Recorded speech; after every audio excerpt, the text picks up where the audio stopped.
我係有啲失望啊！全世界好似走啦，我哋上咗一架賊船，執落去係新嘅味道。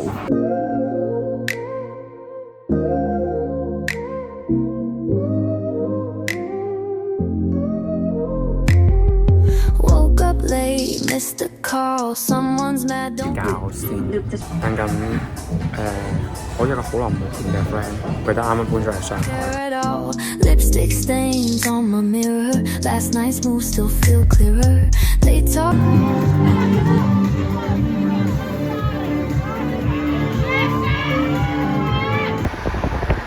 我哋即將會有呢個48小時杭州體驗之旅，11點鐘上車，9點9就到杭州東站啊！45分鐘將會係瞓覺，係咪啊？係，就係啦。都係網約車嘅等候點，我完全覺得呢度係好似等緊地鐵、等緊火車咁樣。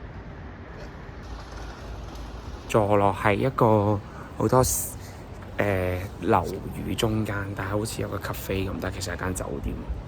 check in 咗，擺低咗行李之後咧，去食早餐。呢個係小紅書介紹嘅油浮豆漿。我哋叫咗呢個煎包煎餃、葱油拌麵、鹹嘅甜嘅豆漿同油炸鬼。油炸一層甜嘅豆漿，呢個搭法好得意啊！執落去係新嘅味道。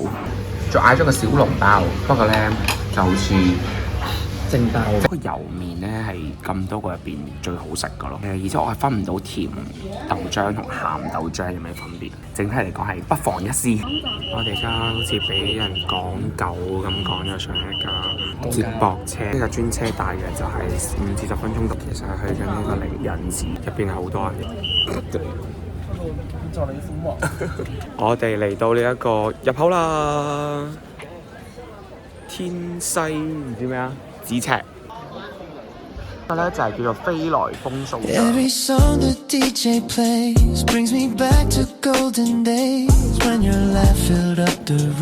拗水先，咁呢度有好多唔使錢嘅茶，可以俾我拗。最緊要識感恩、包容同埋咩啊？我哋而家直接去到大雄嘅屋企，大雄寶殿，見到香火非常之鼎盛啦，見到出邊已經係有人免費派呢個香嘅，咁我就唔拜神啦，所以就唔插香啦，咁啊以一個參觀者嘅心態嚟朝聖啊，咁其實都係比我之前睇嗰啲廟係好唔同噶，呢度就真係似一個佛廟咁樣咯，同慈山寺都唔同噶喎，呢啲人咧就喺度攞1蚊銀咧去掉。想就掉個爐嗰度啦，今日又要順時針行3圈啦。我估掉咗之後就應該係會發財嗰啲。我背後呢個咧係濟公廟，原來因為濟公咧，我一直都以為佢係道教嘢啦，原來佢係佛教徒嚟，而佢就喺18歲嘅時候就喺呢個靈隱寺度出家。時佢咧預知到呢個飛來峰呢度有一個災難，所以佢搶走個新娘，等啲人離開呢一度。所以佢救咗一班人。呢個係心經啊！而家呢一個情景咧，好似係長咁。睇完個靈隱寺之後咧，就嚟到呢個索道，冇錯，又係呢個 K 寶嘅時間。我哋就 up to the hill。咁好似每一架車廂係坐6個人，所以就又係同一啲唔識嘅人你眼望眼咁樣。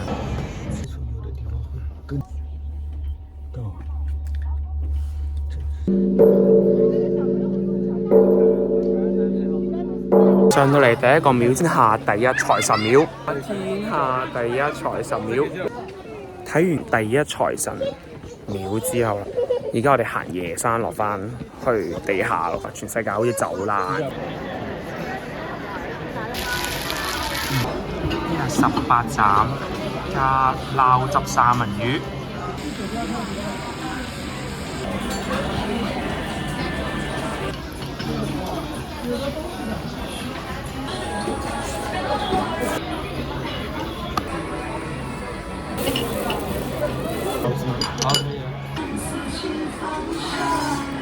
個底係雙皮奶嚟嘅，因為正值萬聖節嘅第2日，即係好多人 cosplay 緊。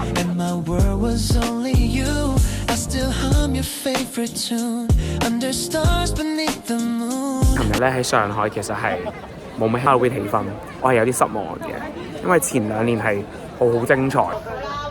你要離開，我知道很艱難，所以來是我們的阻礙。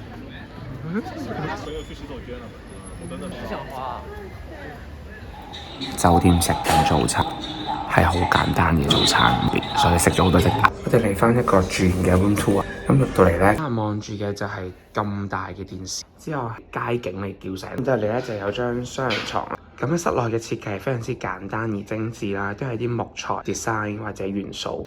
轉右咧就會有呢個廁所啦，有呢個屎坑啦，乾濕分離，有塊鏡。水龍頭好得意嘅，係咁樣流嘅。好靚啊！我哋落咗車就喺西湖附近，去緊呢個手搖船，我上船遊西湖，1個鐘咧就係150蚊一架船。你可以其實叫多幾個人一齊做呢個旅遊搭子。我哋上咗一架測船路，佢話今日嗰個金沙路同上次桂林一樣，都係水漲開唔開入去啦，所以就係求其兜個圈當遊咗次西湖。呢個西湖咧係唔臭嘅。而且湖平如嘅，所以撐落去咧，其實係幾舒服嘅，即係慢慢喺度蕩下，唔似桂林激流。見到條蛇嗎？我想形容，而家聞落係超重桂花香。入到嚟岳王廟，見到頭4個字係心照天日，岳飛自鵬舉，商周湯陰人也，即係就唔記得啦。將咁多年讀過書俾翻晒俾 tax 嘅人，一張飛就25蚊，值唔值見仁見智。我同岳飛同框精忠報國。咁其中一個好出名嘅故事就係岳飛嘅老母就喺佢背脊寫精忠報國，黐線咗，即係邊有老母係會幫自己嘅仔聽？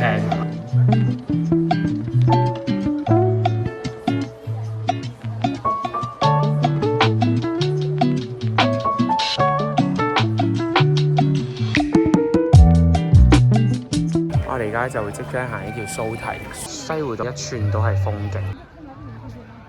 我而家面對緊嘅呢個係西湖十景之一，叫做蘇堤春曉。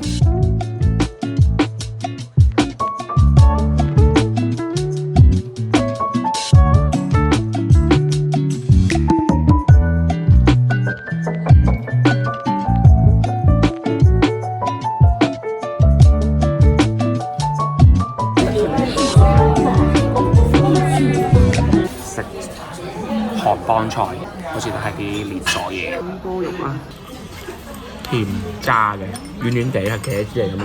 隻歌咁撚大盤嘅，好撚邪惡。因為坐成2個鐘入到呢個 lounge。